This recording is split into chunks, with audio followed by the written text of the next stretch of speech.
National anti corruption committee of India के पदाधिकारियों के द्वारा स्वामी विवेकानंद की 160वीं जयंती के अवसर पर राजा नारायण सिंह पार्क में संगोष्ठी सभा एवं दीप प्रज्वलित कर जो है वो कार्यक्रम का आयोजन किया गया। सभी लोगों ने विवेकानंद के तैल चित्र के ऊपर पुष्पांजलि अर्पित करते हुए उनको स्मरण किया और कार्यक्रम की अध्यक्षता करते हुए नेशनल एंटी करप्शन के बिहार प्रदेश प्रभारी आदित्य श्रीवास्तव ने बताया कि युग प्रवर्तक स्वामी विवेकानंद ने भारतीय संस्कार संस्कृति को भारत के गुलामी काल से ही शिकागो के विश्व धर्म सम्मेलन में प्रखर और ओजस्वी वचनों से भारत की पहचान स्थापित की थी।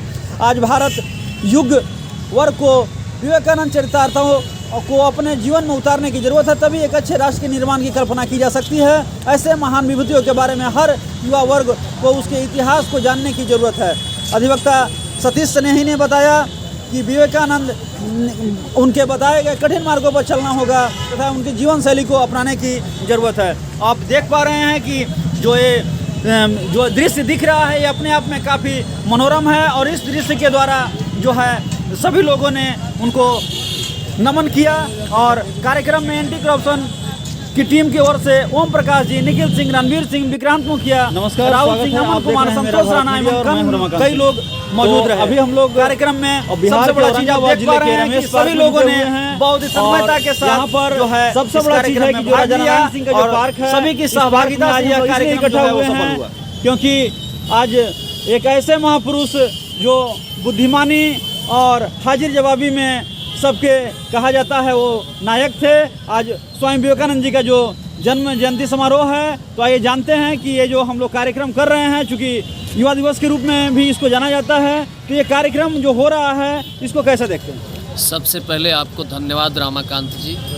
आज हम सभी औरंगाबाद के हृदय स्थली रमेश चौक पर खड़े हैं, राजा नारायण सिंह की पार्क, और यह पावन भूमि राजा नारायण सिंह के स्वतंत्रवेता होने का एक संदेश देता है। हमारे औरंगाबाद की पावन धरती स्वतंत्रता सेनानियों की धरती रही है, विभूतियों की धरती रही है, मनीषियों की धरती रही है, च्यवन ऋषि और भृगु ऋषि जैसे संतों की धरती रही है। इस औरंगाबाद की पूज्य धरती को हम नमन करते हैं, यहाँ के नगरवासियों को नमन करते हैं। आज एक महान संत, एक युवा शक्ति, एक अतुल्य शक्ति वाले युवा संत का जन्म दिवस है, जिसका अवतरण इस धराधाम पर भारत की रत्नगर्भा धरती पर 12 जनवरी 1863 को होता है और 4 जुलाई 1902 को वह संत इस धराधाम से बहुत बड़ा संदेश देकर चला जाता है। मात्र 39 वर्ष 5 महीना 22 दिन अपने जीवन जीकर और एक एक पल का सदुपयोग कर भारत के समतावादी, एकात्मवादी, वसुधैव कुटुंबकम की नारा जो हमारी सनातन संस्कृति में है, उसका परचम शिकागो तक उन्होंने लहराया। शिकागो का कुछ भाषण का कुछ अंश बताइए। अवश्य। शिकागो में समुद्र मार्ग से रास्ता तय कर हमारे युवा संत 30 वर्ष के अवस्था में 1893 में बहुत से मुसीबतों को झेलते हुए अमेरिका और शिकागो की धरती पर उनका कदम पड़ता है और अनायास ही वह संत जो एक संत, एक भिखारी के स्वरूप अपने कपड़ों में लिपटा हुआ एक दिव्य, अनुपम, खूबसूरत नौजवान शिकागो की धरती पर जाता है और वह उपेक्षा के भाव से लोग देखते हैं, लेकिन एक महिला प्रोफेसर ने उनका कदर किया, अपने घर पर रखा और शिकागो के सम्मेलन तक जाने में उनका सहयोग करता है। हमारे संत को जिन्हें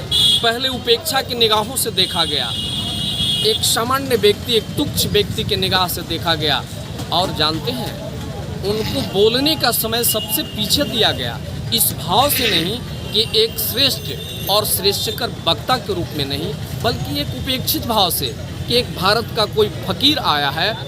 लेकिन उस महिला की सिफारिश करने पर जब हमारे महान युवा संत बोलने के लिए उठते हैं और एक शब्द, मात्र एक शब्द उन्होंने कहा, अमेरिकी भाइयों एवं बहनों, अमेरिकी सिस्टर एंड ब्रदर्स, और यह आत्मीय शब्द वहाँ उपस्थित सभागार में उपस्थित लोग के हृदय के अतल गहराइयों तक समाहित हो जाता है और शून्य समय मिलता है। और उस शून्यवाद पर जो उन्होंने भाषण दिया, वहीं उसी सभागार में, उसी शिकागो की धर्म संसद में जिसे कुछ पल पहले उपेक्षा के दृष्टिकोण से देखा जाता था, वह शून्य से शिखर तक हमारे संत पहुंच गए और भारत की हिंदुत्व, सनातन संस्कृति, सनातन धर्म को, एकात्मवाद को, समतावाद को, वसुधैव कुटुंबकम की इस धराधाम के संदेश को देने में सफल हुए, स्थापित करने में सफल हुए और वहीं पर शून्य से शिखर तक पहुंचकर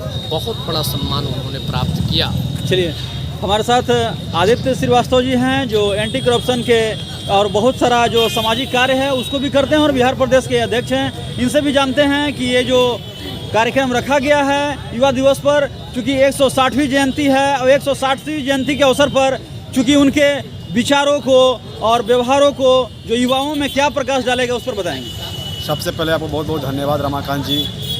और आज ऐसे महान विभूति का आज जन्म जयंती है, पहले उनको मैं अपना सादर नमन करता हूं। और आज की युवा शक्ति को इनके चरितार्थों को अपने जीवन में उतारने की ज़रूरत है। आज एक समय था कि इसी भारत को लोग विश्व गुरु कहते थे, सोने की चिड़िया कहते थे। कहीं ना कहीं ऐसे ही विभूतियों का कृतियों के कारण ही भारत को विश्व गुरु बनाया गया था, भारत विश्व गुरु बना था। आज हम सब युवा शक्तियों को उनके जीवन को अपने बीच उतारने की ज़रूरत है। बाकी तो उनके चरितार्थों पर बहुत अच्छे तरह से हमारे बड़े भाई अनिल भैया ने प्रकाश डाला और सही में हम युवा शक्तियों को उनकी चरितार्थों को जीवन में अपने उतारने की ज़रूरत है, तभी हम फिर से भारत को विश्व गुरु बना सकते हैं, भारत को एक शक्तिशाली देश बना सकते हैं। एक ऐसे आध्यात्मिक गुरु जिनका जन्मदिन जो आज है टुकड़ों में मन रहा है, तो क्या इसको बड़े पैमाने पर नहीं मनना चाहिए था? बिल्कुल, आज हर व्यक्ति को ऐसे महान विभूतियों के प्रति उनके स्मरण को याद करते हुए आगे आने की ज़रूरत है। कहीं ना कहीं उस समय भी कई लोग जन्म लिए होंगे, लेकिन आज इनकी कृतियों क्यों हम याद करते हैं? क्योंकि इन्होंने ऐसा कर्म किया था, जिनके कर्म को लोग के कारण ही आज इनकी कृतियों को याद करते हैं। और हर व्यक्ति को इनकी कृतियों का स्मरण करने की ज़रूरत है, याद करने की ज़रूरत है, इनके चरितार्थों पर चलने की ज़रूरत है। चलिए, संघ के लिए भी उन्होंने सर्वप्रथम बहुत सारा कार्य किया और ये जो जयंती समारोह यहाँ मन रहा है औरंगाबाद जिले में, इसको कैसे देखते हैं? बहुत खुशी और आनंद के विषय है। इस पर जिस तरह से जिस पैमाने पर लोगों को एकत्रित होना चाहिए था उस तरह से एकत्रित नहीं हुए। स्वामी विवेकानंद सनातन धर्म के प्रचारक, पूरा विश्व में इन्होंने सनातन धर्म की झंडा लहराई और शिकागो में इनको एक बार सम्मेलन में मौका मिला बोलने के लिए, तो वहाँ का संत लोग पूछे कि भाई इतने दिन के बाद भारत क्यों आया है यहाँ पर? बोले कि हमारा फिलॉसफी, हमारा आदर्श, हमारा संस्कृति आप लोग नहीं समझते थे, इसलिए कोई सनातन धर्म को प्रचार करने के लिए शिकागो में नहीं आया। और स्वामी जी आकर के फिर उनका एक ही मकसद था, गरीबों की सेवा। अभी हम कम्प्रीहेंसिव तुलनात्मक अध्ययन करते हैं तो नरेंद्र भाई मोदी और नरेंद्र दास दोनों की चरित्र जो है कि एक ही तरह है। जिस तरह से स्वामी जी गरीबों की सेवा भावना रखते थे, बंगाल में एक बार दुर्भिन्न अकाल पड़ गया, बेलूर मठ बेचने के लिए उन्होंने तैयार हुआ गरीब की सेवा करने के लिए। आज नरेंद्र भाई हमारे वही काम कर रहे हैं। उनको जितना भी प्रोग्राम देखिए सब स्वामी विवेकानंद से मिलता जुलता है। मतलब मानते हैं कि उनके आदर्शों पर चलना चाहिए युवाओं को। हर एक व्यक्ति को आज हिंदुस्तान को इतना गर्त में मिलाने वाला हमारा 70 साल कांग्रेस का सरकार हुआ और 2 साल अंग्रेजों ने बर्बाद करके रख दिया।